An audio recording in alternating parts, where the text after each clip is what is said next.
Hello, and welcome to another episode of the Working Conversations podcast, where we talk all things leadership, business communication, and trends in organizational life. I'm your host, Dr. Janel Anderson. Most of us don't like to be told no when we ask for something. We don't like to feel the disappointment, the letdown, the frustration of not getting our wants or our needs met. And if we hate to be on the receiving end of a no, well, that can easily get in the way of us giving a no to someone, even when it is merited. We humans need social connections and belonging, and being told no or giving a no can feel like a threat to relationships and to connectedness. When we put relationships first all the time, it can be easy to forget how to say no. And if you can't say no, you will always be putting someone else's needs ahead of your own. Today, I'm going to teach you how to say no with the utmost professionalism, compassion, and grace. So last week, I was with a client organization doing a customized training program on increasing influence and having difficult conversations. The group was very lively and spirited and interactive. I must say, I was beside myself to be in a room with so many engaged people. And one of the things that came up for this group was the need to say no. They are a multifaceted team, or set of teams actually, with stakeholders all throughout their organization and outside the organization as well. And many of these stakeholders want them to drop everything that their team is working on and do the things that the stakeholders need them to do, like right now, because time is of the essence. They need it yesterday, and so on. Now, in many instances, these stakeholders can and should come to the team well in advance with their requests and follow the processes that are set up for them to get the service and help that they need. Now, of course, this is not always the case. There are some types of situations that come up for the stakeholder groups that are not things that can be planned for. So, of course, there are exceptions. But about 95% of the time, the things that they want this team to drop everything and help them with something else instead could be planned for in advance. And, like any savvy business person, the people on this team want to provide excellent customer service both internally and externally. But sometimes, good customer service does not mean dropping everything to help someone who is in their own self-made emergency because they didn't plan in advance or follow the prescribed process. We need to teach people how we can serve them best. So the conundrum for this group is, how do we get our internal and external stakeholders to follow the processes that we've already designed and not come to us with last-minute requests? They described it to me as saying yes a lot of the time when they wish they could say no. When we say yes when we mean no, it gets us in trouble. On one hand, it's passive-aggressive to appease the other person with a yes when we wish to say no. It also puts our own work plan and our own workload out of balance and in jeopardy. Most of us know what we're working on today and this week and so on. If I'm dropping that plan to help you with something, then it comes at the expense of the work that I was planning on doing. And I'm not honoring my own boundaries when I do that. And I'm going to get behind in my regular work schedule. All of these are issues that come at the expense of dropping everything to give someone a yes. So today, I'm going to teach you how to say no. Now, there are lots of reasons that we don't like to say no. Maybe you think it's rude to say no. Maybe you think that the customer is always right and that you have to say yes. Maybe you feel guilty when you say no. Maybe you're afraid of disappointing someone. Maybe you think that they will perceive you as less likable. There are countless reasons why you might not want to say no. But there are also so many places in work and in life when a confident and firm no is what's required. Many people have great difficulty in giving that confident and firm no. So as we talk about saying no today, I want to encourage you to think about all the places in your life where you could benefit from saying no more confidently, or at least saying no at all. All right, let's look at an analogy. Parenting is always a fun place to look for analogous situations. And I would wager that most of the people who are listening are either parents or were once kids and have or had parents. All right, if a kid comes and asks a parent for a cookie shortly before dinner time, and the parent tells them that, this isn't the right time to have a cookie, but then they give them one anyway, and they say, okay, just this once. Well, if the parent then does the same thing the next day and the next day and the next day, the kid doesn't even consider that no is even a possible answer. The kid is going to be conditioned that they're going to get that cookie no matter what. There is zero incentive for the kid to ask for their cookie at the time that the parent thinks is a more appropriate time, because the parent keeps giving the kid the cookie at the time that they want the cookie. Now, the parent is acquiescing to the child's wishes and not enforcing the process that they prefer the child to be using, asking for the cookie at a more appropriate time so that it doesn't ruin their dinner. Now, the same thing happens at work. If there's a process to follow and you make an exception without giving a solid reason and redirecting the person back to the process for the next time, that person will keep coming back to you, expecting you to behave the same way that you did the last time that they asked you for this thing. Let's say it's a maintenance request. Now, if a business system is down and it's causing a lack of productivity or lack of revenue for the company, that would definitely be a drop everything and help them type situation. That's not one that you can say no to, at least not very easily. But what if it's a preventative maintenance request? Let's put a hypothetical example to it. Let's say that Jennifer is planning a high-profile event at her facility, and she's noticed that some of the carpet tiles are worn in the area where the guests will be gathering the most.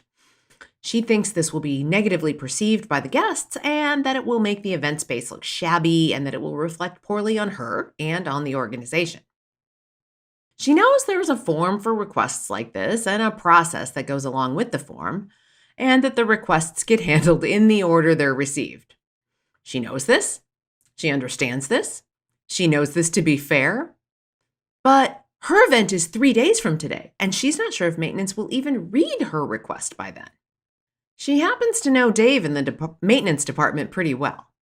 So she goes straight to Dave and basically asks him to drop everything and get this old carpet tile replaced with some new carpet tile right away. She's pretty sure that Dave and his team have this particular carpet tile in stock because she saw them replacing some carpet tiles in another part of the building earlier today. In fact, that's what reminded her that she hadn't put the request in. Well, seriously, she never puts a request in when she needs something for maintenance. She always just goes straight to Dave. Sometimes she has to impatiently stand there and tell Dave all the details as he fills out the form on her behalf. Now, Dave has a great relationship with Jennifer. Well, except for the part where he's resentful of her for not following the process that his team has for requests that come in. But other than that, they get along well. They talk about sports and dogs, and they have some shared interests, so it's easy for them to be collegial and feel connected at work. And Dave is a relationship guy. He wants everyone to stay friends and stay connected and get what they want. So he often drops everything to help Jennifer with her requests.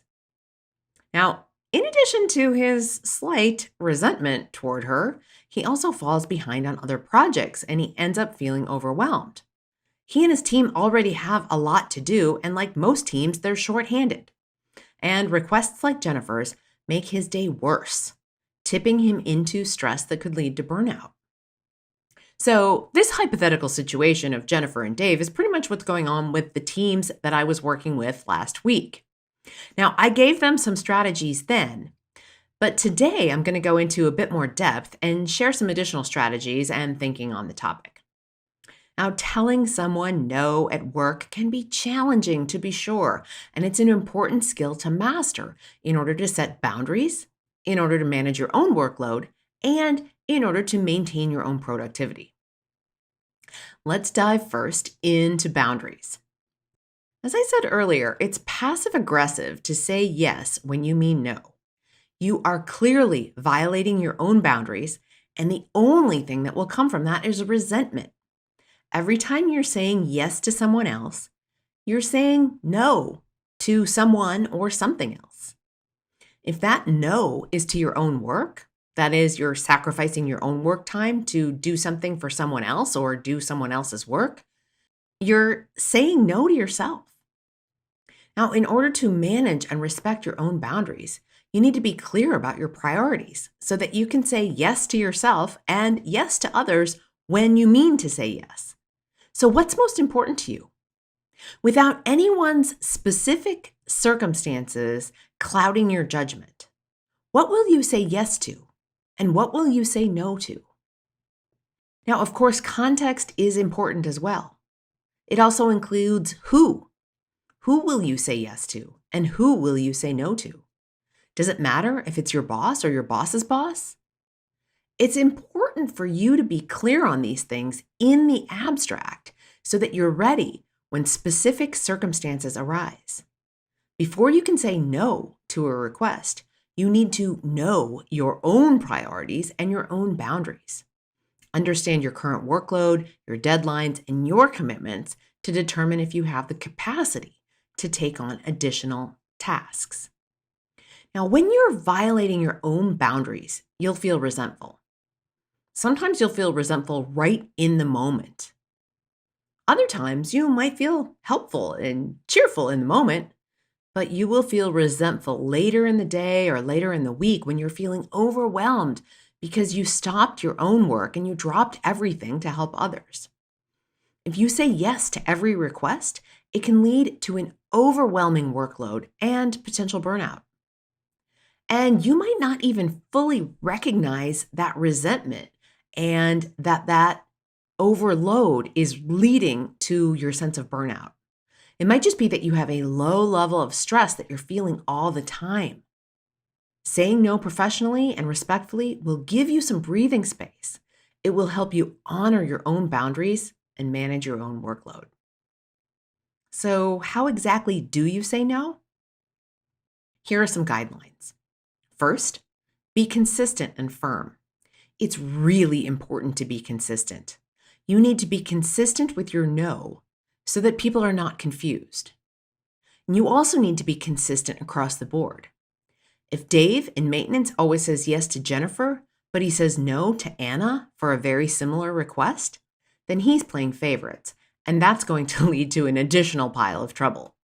So stick to your decisions and keep your decisions universal unless there are significant changes in circumstances, and then you're going to want to explain those circumstances when you give a yes. Next, use active listening. When someone makes a request, actively listen to their needs and concerns. This way, you ensure that you know what you're saying no to. Also, by listening closely, you can show empathy and understanding. And then you can establish a more constructive dialogue and find alternatives that might be more feasible to the other person than a simple no. You might be able to help them solve the problem or get what they need or what they want without you doing anything except helping them brainstorm a bit. Now, when it comes to actually saying no, let's look at the specific words that you'll use when you say no. Now, it's okay to start with an adverb like unfortunately, but you don't have to. You can launch right into your no with, I'm unable to do that for you. I want you to think critically for a moment about the difference between I can't and I don't. I can't makes it sound like it's not your choice. It also sounds like there might be some room for negotiation. So if I say I can't, you might be inclined to say back to, oh, but can't you do it for me just this once? For me, please? When you use the phrase I don't, on the other hand, it sounds very different. Your boundary is built right into that phrase. It's a matter of principle. This is not something there's room to negotiate on. It might sound like this. I don't take requests that come in without the proper documentation, and I don't process requests out of order. Then, if you need to, follow that up with a reason. The reason starts with the word because. The human brain loves to know why, and because is the signal that the why is coming. I don't take requests that come in without the proper documentation, and I don't process requests out of order. Because then the people who have followed the process will not get their needs met in a timely fashion. So lean on the words I don't rather than the words I can't. It works in your personal life as well. If one of my kids wants me to pick them up after school and give them a ride home instead of taking the bus, and I am not kidding you, this happened yesterday. I got an email request from a kid requesting that I pick them up after school. Now, if I say I can't, it invites the question back, well, why? Why can't you come and get me? On the other hand, if I say I don't, I will be more likely to share the reason right along with the I don't, and I will not leave any room for negotiation. And for me, it sounds like this, and in fact, this is exactly the email that I sent back yesterday. I don't leave work early to pick a kid up from school unless we have planned it in advance. So there's no room for negotiation there. They see my boundary that I don't do that unless we have a prior arrangement. So the same for you. When you say I don't, your boundary will be clear. It's clear to you and it's clear to the other person. And finally, my final guideline for you is to practice. This is what I had people do in my workshop last week. I had them think of a request that they get regularly, that they would like to say no to, that they typically say yes to, and I had them practice with a partner. When you are conditioned to say yes, you definitely need to practice in advance. Find a trusted colleague or friend that you can practice with, role play different situations and scenarios to build your confidence, and find the right words to express your position effectively. Now, if you've been listening to the podcast for any length of time, you've probably also heard me say, practice wherever an opportunity presents itself to you. So if you are inclined to say yes a lot at work and you wish you could say no more at work, then practice saying no in your personal life, whether that's to your children, whether that's to a friend or a neighbor or somebody who is asking you for something that you would rather say no to. Tell them that you won't or you can't or you don't. Tell them that you don't. I don't drop everything to come to school and pick you up. I don't, whatever it is. Go ahead and practice wherever the opportunity presents itself, because as you begin to build that muscle, you will be stronger with that muscle in any aspect of your work and your life. Saying no has so many benefits. It demonstrates your assertiveness and your leadership. It keeps you focused on your own goals. It preserves your mental well-being. It helps prevent burnout. Now, one final note. If you are a yes person, and you have been for a long time, I want to encourage you to do some personal work on that. If you are living your life for other people's approval, you're always going to be wanting. You're always going to be unsatisfied, and you're rarely going to be happy. Find yourself a coach like me or a therapist or some other trained professional who can help you work on that so that you can get to know. And along the way, you will also get to know, that is a KNOW, you will get to know yourself so much better. I promise you that. All right, my friends, that's what I've got for you today. If you enjoy this content and you're watching on YouTube, make sure you hit the subscribe button and knock that little bell so that you get notified every time there's a new episode out. I'm also making some other video there and sharing some other content. So even if you listen on a podcast player, you're going to want to head over to youtube.com/Janel Anderson, PhD, and subscribe so that you don't miss a thing. Wherever you're listening or watching, please leave me a review if that's an option that's available. It helps other listeners find the show, and it just plain old makes me feel good. Until next time, my friends, be well.